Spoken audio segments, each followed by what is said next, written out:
Waktunya bersaat teduh dengan Tuhan melalui bacaan Alkitab satu pasal sehari dalam kitab Nabi-Nabi Besar bahagian keempat seri yang ke-33. Kitab Yehezkiel pasal 33, nubuatan pengharapan bagi Israel dengan perikop. Tugas Yehezkiel sebagai penjaga, berita kejatuhan Yerusalem dan Israel berkeras hati di negerinya dan di pembuangan. Mari baca Alkitab, mari dengar Alkitab, dan mari lakukan apa yang Allah firmankan di dalam Alkitab. Maka iman dan pengharapanmu tidaklah sia-sia.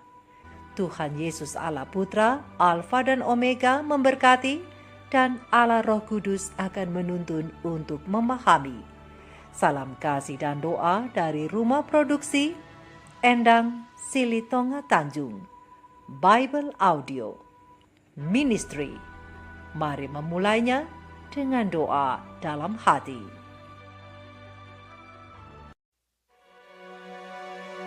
Lalu datanglah firman Tuhan kepadaku. Hai anak manusia, berbicaralah kepada teman-temanmu sebangsa dan katakanlah kepada mereka, kalau aku mendatangkan pedang atas sesuatu negeri dan bangsa negeri itu mengambil seorang dari antara mereka dan menetapkan dia menjadi penjaganya, dan penjaga ini melihat pedang itu datang atas negerinya, lalu meniup sangkakala untuk memperingatkan bangsanya. Kalau ada seorang yang memang mendengar suara sangkakala itu, tetapi tidak mau diperingatkan, sehingga sesudah pedang itu datang ia dihabiskan, darahnya tertimpa kepadanya sendiri. Ia mendengar suara sangkakala, tetapi ia tidak mau diperingatkan, darahnya tertimpa kepadanya sendiri. Kalau ia mau diperingatkan, ia menyelamatkan nyawanya. Sebaliknya, penjaga yang melihat pedang itu datang, tetapi tidak meniup sangkakala dan bangsanya tidak mendapat peringatan, sehingga sesudah pedang itu datang, seorang dari antara mereka dihabiskan. Orang itu dihabiskan dalam kesalahannya, tetapi aku akan menuntut pertanggungan jawab atas nyawanya dari penjaga itu. Dan engkau, anak manusia, aku menetapkan engkau menjadi penjaga bagi kaum Israel. Bila mana engkau mendengar sesuatu firman daripadaku, peringatkanlah mereka demi namaku. Kalau aku berfirman kepada orang jahat, hai orang jahat, engkau pasti mati, dan engkau tidak berkata apa-apa untuk memperingatkan orang jahat itu supaya bertobat dari hidupnya, orang jahat itu akan mati dalam kesalahannya, tetapi aku akan menuntut pertanggungan jawab atas nyawanya daripadamu. Tetapi jikalau engkau memperingatkan orang jahat itu supaya ia bertobat dari hidupnya, tetapi ia tidak mau bertobat, ia akan mati dalam kesalahannya, tetapi engkau telah menyelamatkan nyawamu. Dan engkau, anak manusia, katakanlah kepada kaum Israel, kamu berkata begini, pelanggaran kami dan dosa kami sudah tertanggung atas kami, dan karena itu kami hancur. Bagaimanakah kami dapat tetap hidup? Katakanlah kepada mereka, demi aku yang hidup, demikianlah firman Tuhan Allah, aku tidak berkenan kepada kematian orang fasik, melainkan aku berkenan kepada pertobatan orang fasik itu dari kelakuannya, supaya ia hidup. Bertobatlah, bertobatlah dari hidupmu yang jahat itu. Mengapakah kamu akan mati, hai kaum Israel? Dan engkau, anak manusia, katakanlah kepada teman-temanmu sebangsa, kebenaran orang benar tidak menyelamatkan dia. Pada waktu ia jatuh dalam pelanggaran dan kejahatan orang jahat tidak menyebabkan dia tersandung. Pada waktu ia bertobat dari kejahatannya, dan orang benar tidak dapat hidup karena kebenarannya, pada waktu ia berbuat dosa. Kalau aku berfirman kepada orang benar, engkau pasti hidup. Tetapi ia mengandalkan kebenarannya, dan ia berbuat curang. Segala perbuatan-perbuatan kebenarannya tidak akan diperhitungkan, dan ia harus mati dalam kecurangan yang diperbuatnya. Kalau aku berfirman kepada orang jahat, engkau pasti mati. Tetapi ia bertobat dari dosanya serta melakukan keadilan dan kebenaran. Orang jahat itu mengembalikan gadaian orang. Ia membayar ganti rampasannya, menuruti peraturan-peraturan yang memberi hidup, sehingga tidak berbuat curang lagi. Ia pasti hidup. Ia tidak akan mati. Semua dosa yang diperbuatnya tidak akan diingat-ingat lagi. Ia sudah melakukan keadilan dan kebenaran, maka ia pasti hidup. Tetapi teman-temanmu sebangsa berkata, tindakan Tuhan tidak tepat, padahal tindakan mereka yang tidak tepat. Jikalau orang benar berbalik dari kebenarannya dan melakukan kecurangan, ia harus mati karena itu. Sebaliknya, kalau orang fasik bertobat dari kefasikannya dan ia melakukan keadilan dan kebenaran, ia pasti hidup karena itu. Tetapi kamu berkata, tindakan Tuhan tidak tepat. Aku akan menghakimi kamu masing-masing menurut kelakuannya, hai kaum Israel.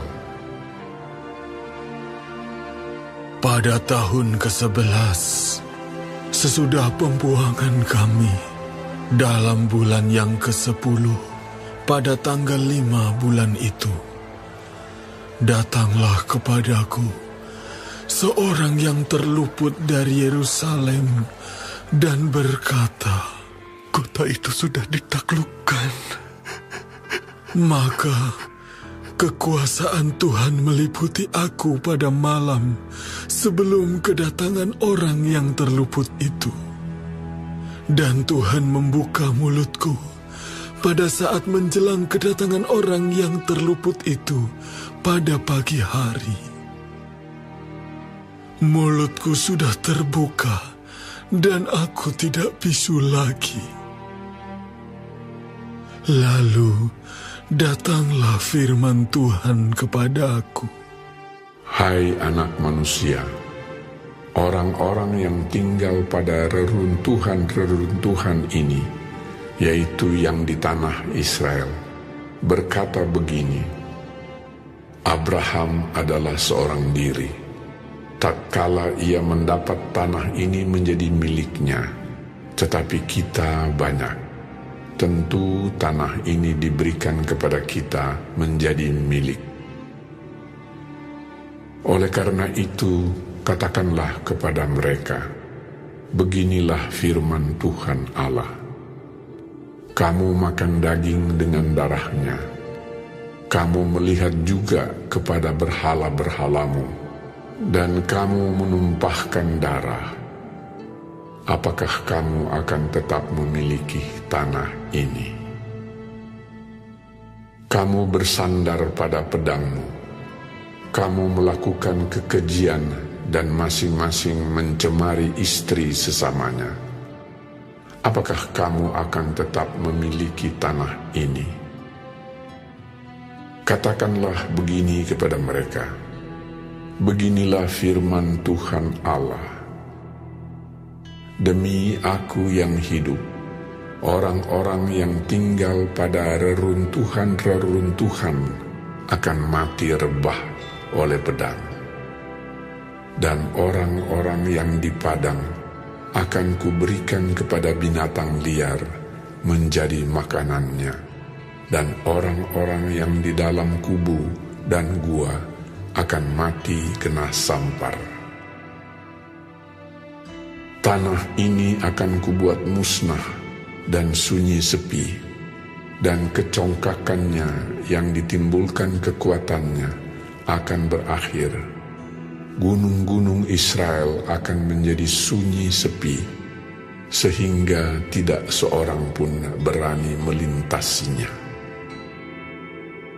Dan mereka akan mengetahui bahwa Akulah Tuhan, pada saat Aku membuat tanah ini musnah dan sunyi sepi, oleh karena semua perbuatan-perbuatan mereka yang keji yang mereka lakukan. Dan engkau, anak manusia, teman-temanmu sebangsa bercakap-cakap mengenai engkau, dekat tembok-tembok dan di pintu rumah-rumah, dan berkata satu sama lain, masing-masing kepada temannya, silakan datang dan dengar apa yang difirmankan oleh Tuhan. Dan mereka datang kepadamu seperti rakyat berkerumun, dan duduk di hadapanmu sebagai umatku. Mereka mendengar apa yang kau ucapkan, tetapi mereka tidak melakukannya. Mulutnya penuh dengan kata-kata cinta kasih, tetapi hati mereka mengejar keuntungan yang haram. Sungguh, engkau bagi mereka seperti seorang yang melagukan syair cinta kasih dengan suara yang merdu, dan yang pandai main kecapi. Mereka mendengar apa yang kau ucapkan, tetapi sama sekali tidak melakukannya. Kalau hal itu datang, dan sungguh akan datang, mereka akan mengetahui bahwa seorang nabi ada di tengah-tengah mereka.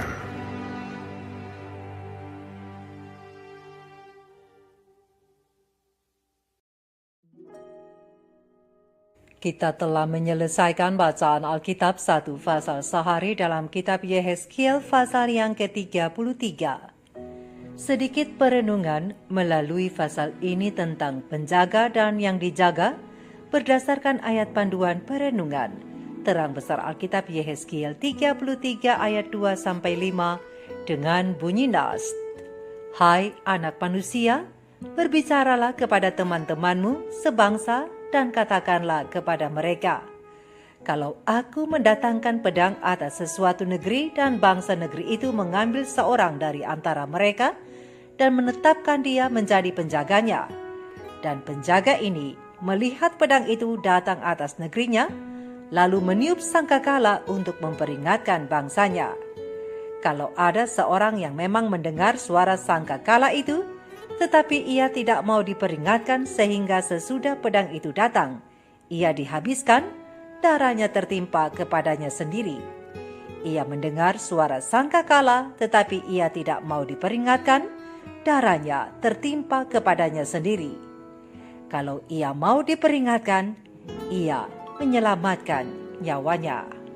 Sahabat-sahabat firman, sahabat sorgawi yang dikasihi oleh Tuhan di mana saja berada. Tuhan telah membuat penjaga bagi kita untuk menjaga jiwa dan menjaga rohani kita.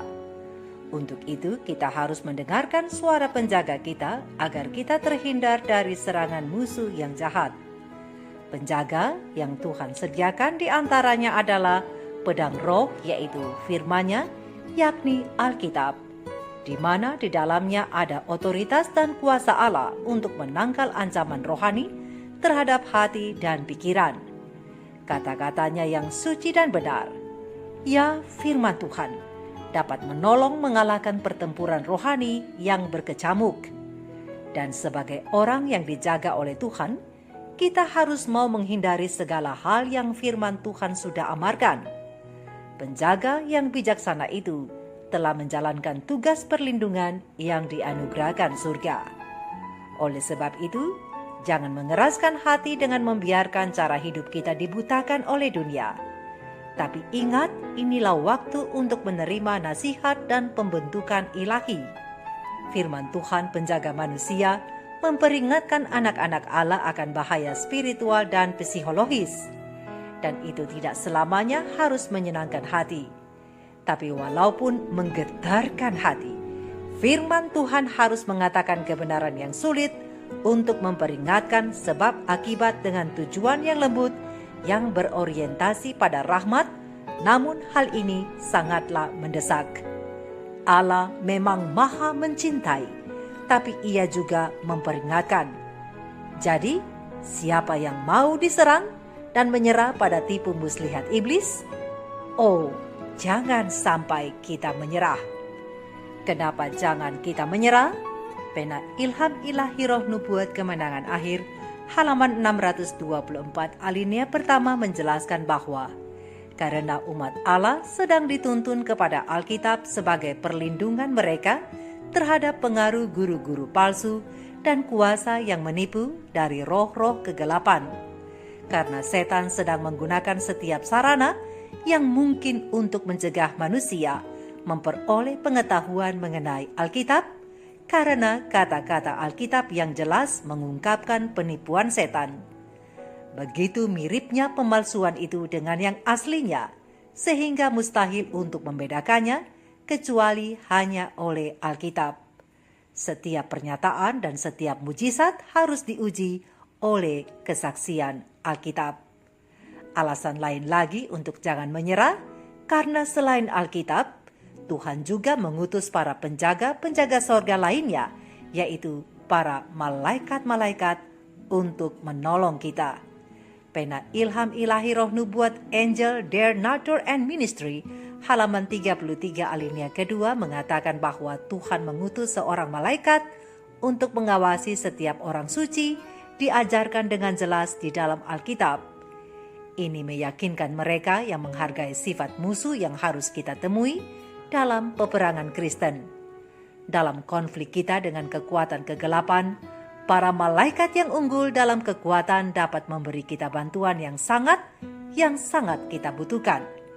Mereka bisa memberi kita terang dan kekuatan dan keberanian, dan mereka dapat hadir untuk melindungi kita dari bahaya, baik yang terlihat maupun yang tidak terlihat. Setan sangat menyadari hal ini ketika ia berkata kepada Tuhan, "Apakah dengan tidak mendapat apa-apa Ayub takut akan Tuhan? Bukankah engkau membuat pagar sekeliling dia, dan tentang rumahnya, dan tentang semua yang dia miliki di setiap sisi?" Berdasarkan Ayub yang pertama, ayat yang ke-9 dan ayat yang ke-10. Dan Raja Daud juga memberitahukan kepada kita bagaimana Tuhan membuat pagar untuk melindungi hambanya itu dengan berkata, "Malaikat Tuhan berkemah di sekeliling orang-orang yang takut akan dia, lalu meluputkan mereka." Mazmur 34 ayat 8. Sahabat-sahabat firman, malaikat Tuhan terus-menerus mengawasi Ayub dan semua yang ia miliki, sehingga tidak ada kejahatan yang bisa mendekatinya, kecuali Tuhan memberikan izin khusus. Tapi sahabat-sahabat firman, jangan lupa, dalam pasal yang ke-33 kitab Yehezkiel ini, disebutkan Yehezkiel adalah penjaga Israel. Dia harus menjaga bangsa itu dari kebinasaan dan sebagai penjaga Yehezkiel harus menyampaikan firman Allah, walaupun mungkin firman itu berupa penghukuman karena dosa-dosa umat-umat Tuhan.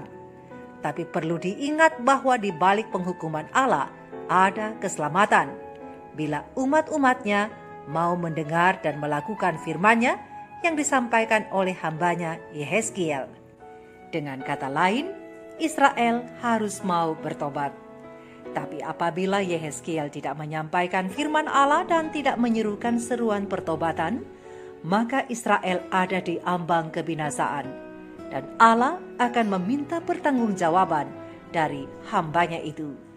Begitu juga dengan kita, orang-orang percaya, sahabat-sahabat firman.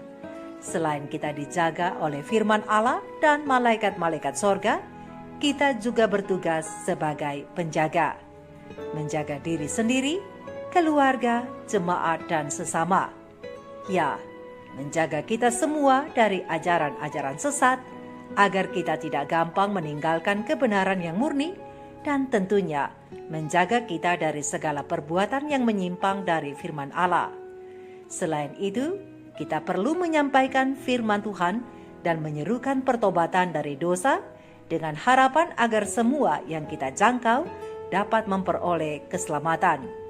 Karena itu, kita harus melakukan tugas penjaga itu dengan baik, dengan benar dan bertanggung jawab seperti Yehezkiel. Jika tidak, maka Allah akan meminta pertanggungjawaban dari kita pada akhir zaman. Seperti kata firman-Nya, penjaga yang melihat pedang itu datang tetapi tidak meniup sangkakala dan bangsanya tidak mendapat peringatan, sehingga sesudah pedang itu datang, seorang dari antara mereka dihabiskan, orang itu dihabiskan dalam kesalahannya.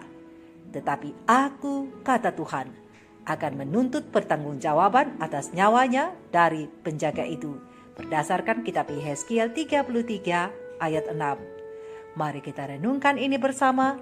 Tuhan Yesus memberkati. Maranatha. Shalom.